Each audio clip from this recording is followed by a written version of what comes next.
Reaching for higher levels in Repo might sound like a niche challenge only for pros, but it's actually not too difficult once you get accustomed to the mechanics of the game as well as learn how each enemy works. I've spent hours testing different approaches in Repo, from experimenting with different loadouts and weapon combinations to challenging myself to see how far I can go without buying a single item in the shop. I've created a couple of guides that are supplemental to what I'm about to show you in this video, so check those other videos out if you found this video helpful. And don't forget to like and subscribe if you want to see some more Repo related content. Without further ado, let's dive right in. Let's assume that you have the basics down and you have a good grasp of the game already. There's one trick that not many people know about that you can sort of use to save your progress since the game resets after you die. Say you've taken a significant amount of damage, or for some reason you don't feel like you can finish completing the round because of a lack of money left on the map. You can actually respawn back to the truck and restart from the beginning of that level if you go back to the main menu and just reload the game. Keep in mind that you will have to redo all the progress since essentially you're starting all over. This will allow you to practice playing on those higher levels without the fear of losing it all due to simple mistakes.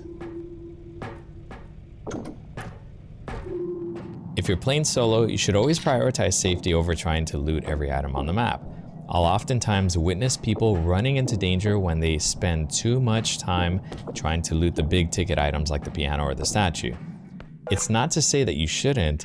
If it's nearby the extraction, then by all means have at it. I'm talking about during times when you're trying to drag a large object across the map in order to extract some extra money. Don't be greedy, play safe when you can, and only greed when it doesn't put you in danger. Be careful when handling noisy objects like the music box, scream doll, and the saw. These all make noise and will draw the attention of nearby monsters. It's always a good idea to have the cart next to the item to minimize the amount of time you spend holding it. This will limit the chances being discovered by enemies far away. However, the closer ones will still come over to investigate. Want to know how to get rid of Little Ducky so that you can loot in peace? As you may already know, the duck will always follow wherever the cursor is, so if you stand next to a wall and point your cursor at the wall, it'll lose sight of you and wander off. But keep in mind that you may have to do this a couple of times if it happens to wander back into the room that you're currently in. Mines are one of the best weapons in the game early on. It only costs 3,000 to buy and can one-shot the bigger enemies, excluding the trudge, if the explosion happens to knock them into the wall. Its only drawback is that it can explode if you pick it up and don't disarm it in time. The way you disarm it is by picking it up with the left mouse button and hitting E right away. You can also just put it into one of your inventory slots as soon as you pick it up. This will automatically disarm it as well.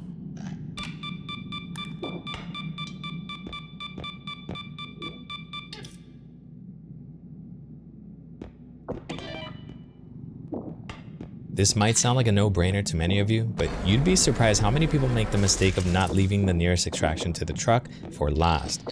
Doing so makes it easier for you to get back to the truck safer after the last extraction, minimizing the chance of having to start your progress all over. Be aware that monsters do spawn at the truck location, so you will have to sneak around getting back, but at least you'll have a shorter distance by saving the extraction nearest to the truck for last. There are a couple clever ways that you can deal with a Headman in the game Repo. One way is to hide in your cart as a ragdoll state by pressing Q.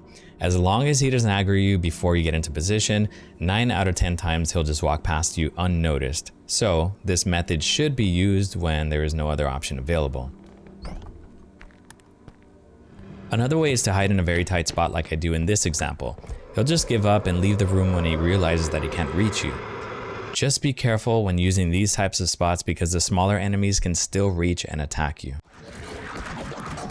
I'm dead. Teamwork makes the dream work, and in this case, that means more money for you and your team. When extracting, put the teammates with the most strength and range in charge of lifting heavy objects. The weaker one would then push the cart in, while the other ones lifting the heavy objects would just hover them over the cart. Make sure that no lifted objects stick out in any way or they'll get crushed by the extractor and won't be accounted for. And that's how you do it. When doing this in solo mode, you can push the cart in and immediately grab the heavy object to hover over. But keep in mind that you only have until the green check mark shows up on the screen for you to add any extra items. Anything after that will not be accounted for.